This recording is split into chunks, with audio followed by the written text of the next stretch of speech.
According to AAUW, the American Association of University Women, women collectively lose out on $500 billion a year because of the pay gap. Since the pay gap is an issue that can be fixed, we should take this opportunity. We need to stop sexism in the workplace and change or make new laws in our Constitution. I went to a speech on International Women's Day, and the keynote speaker, Emily Ayres, noted economists say that it's estimated to take well over 100 years for women to achieve pay equity. We need to start taking action steps to close the pay gap now. To find the issue of pay equity or the pay gap in the U.S., most of the problem is gender discrimination or sexism. Another big reason for the pay gap is simply because there's no current law that bans sexism in the workplace. This is a huge problem because if people do the same amount of work, they should get paid the same amount of money. A phrase that's commonly used is equal work, equal pay. Rwanda has closed the pay gap, and Rwanda is a small country, so why can't the U.S. change their constitution as well?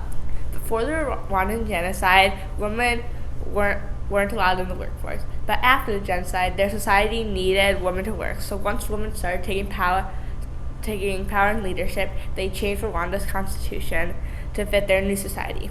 I definitely don't want our country to face a genocide to make us change laws, but and we don't need to fully change our constitution, but we should take some action steps to close the pay gap in the U.S.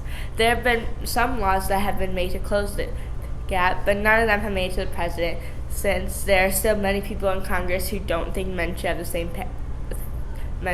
pay as women. The unexplained pay gap is also a big barrier to this problem. The unexplained pay gap is basically just gender discrimination and sexism in places of work. Some people don't think women are as smart or as capable as men, so they decide to pay women less. Although that has been proven to be wrong. Women outrank men in college degrees, but some people still don't want to change their beliefs. In the future, if there is still a pay gap, it could affect you, your spouses, your friends, or the person that you're dating. Again, economists predict that it'll take 100 years for the pay gap to fully close. In 100 years, it'll be 21-24. I don't want all the next generations to be impacted by the pay gap like our generation. The pay gap has only closed 2 cents in 20 years. We need to change this statistic in the years to come. There have already been many marches and protests against the pay gap, but none of them have stopped this problem. But it is always good to know that people support you. We need to start protesting more against this matter right now more than ever, because it's better to deal with a big issue sooner than later. A big organization that is looking to solve this problem is Equal Pay Today. Equal Pay Today helps eradicate the pay gap for women and people of color. However, I think the best solution to closing the pay gap is for more people to advocate for this cause. If enough people support it, we will be much closer to closing the gap. The only way we can solve or fix this issue, this long-standing problem, is if more people stand up for this issue. Not just women. We need more allies, and we need to make more laws preventing the pay gap.